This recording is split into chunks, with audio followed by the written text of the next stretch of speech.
Hi, I'm Zach Kazan, managing editor at Worn & Wound. I'm joined today by Zach Weiss, co-founder of Worn & Wound. Zach, how's it going? Great. Thanks for having me. My pleasure. So we have something, I think, hopefully kind of fun in store for you today. We get a lot of watches in the office here at Worn & Wound. Watches coming and going all the time, and not everyone here gets a chance to see all of the watches. I have a few watches here that I don't think you've seen, and you have that I haven't seen, and we thought we would just kind of like give each other a little bit of an unboxing experience here. So let's start with this, if you want to. Okay, wow, I actually get to unbox it. Yeah. Here we have. I don't know if this is the packaging it actually came in. That is the Okay, I believe it is the official packaging that this watch very sporty. ships I'm in. guessing already it's gonna be a sport watch of some kind. Okay. This is indicative of a sport watch. Okay. There's two watches in there. Interesting. Already surprised. Yeah. So this is Aio? Ario. Yeah. Aio. Okay, Ario Caribe. The Caribe, yes. Okay. That's nice. So this is a dive watch of sorts. Sort of semi-standard features, teardrop, the shaped markers, which is kind of, I think, the first thing that grabbed my eye, and a 12-hour bezel for multifunction. It's a 40 millimeter case. These run on a Miyota movement.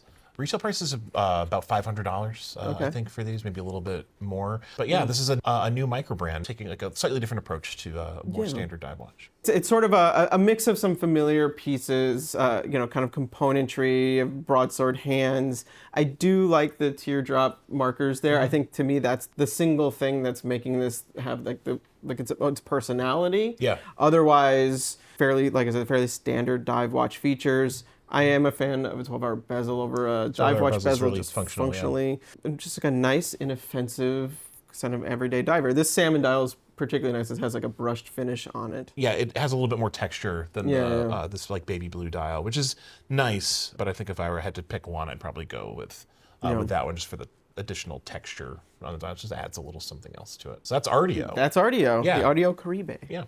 Let's take a look at what you brought. Okay, I'll start with that. This is not the packaging it comes in. Enjoy. Okay. Give an opening. Well, Venezian. Oh man, this is a pronunciation. This is a tongue twister. I'm familiar with this brand. Yes, they're wind-up attendees. Yes, Venezianico. Is that the? I believe, Venezianico. Venezianico. Yes. I think this is actually like really, really nice. Yeah. This is like a dive watch format, kind of like a big chunky case, but not too big. It looks fairly. It's a 42. And the dial, is this an Aventurine? It's an Aventurine dial. Which is kind of an uncommon thing on any sort of tool watch. We've seen other brands kind of like take stabs at Aventurine and in less traditional ways, including on sports watches. It's catching the light in this room in a really nice way. Just very like sparkly. It's obviously people comment on Aventurine all the time as being reminiscent of the night sky. You really get starry, that impression here. I think this is very nice. So you want another particularly cool detail about this watch, though? The bezel is a tungsten insert. Oh, okay, cool. Yeah, I was gonna say the bezel has this like reflective quality to it. It's like a dark mirror. It's interesting. It's a very solid watch, and they're with the rubber. So it's a Swiss movement, it's a Lido movement, and they're on the rubber strap. It is just below $1,000. You'd rather like think it costs more than find out it costs less than the other way, right? Yeah, for sure. It is a little. It is blingy for me, but not like diamond blingy. It just has a lot of reflections, a lot of sparkles. I do love Aventurine. And this is the only watch I've really spent much time with, though, with Aventurine. It's nice. It's an interesting material. It's really. It's I learned recently, I think from you, that it's manufactured. It's not. It's not a naturally occurring. Yeah. It's glass. So a lot of times people kind of lump Aventurine in with like stone dials. It's not stone. It's glass that you manufacture. And so now it's one of those things, like other things we've seen in the watch industry, that sort of trickled down into more affordable, kind of like $1,000, sub-$1,000 watches. But yeah. That's Venezianico. Neride? Another word on there I can't pronounce, but that's the line. I wouldn't even try. I think you probably got close enough. If I had one small critique here, it's the date window. I mean, with a dial like this, I think I would just rather have the whole dial unobstructed. But of course, there's a certain practical element to having the date window. Or a dark blue date. Yeah. Perhaps the white date is the contrast is throwing off. What do we have next? We have so let's do this one next. Okay. I like censorship on this. So we didn't want to give anything away. Yeah. This is a full unboxing experience. Does the box look familiar? It does look familiar. I have it narrowed down to maybe one or two brands here. I like this little leather flap we got here. It's nice. It's like very raw wood. Yeah. You know, it's like a crate. Oh, would you look at that? All right, old friends, GAVOX. GAVOX, yes. Yeah, from Michael Happe in Belgium. Yep.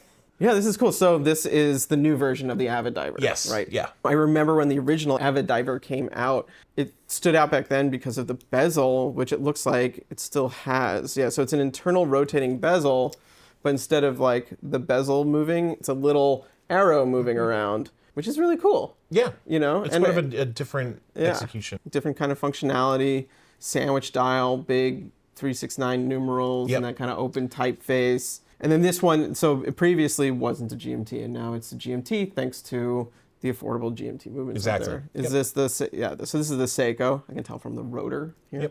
Yep. So the NH34.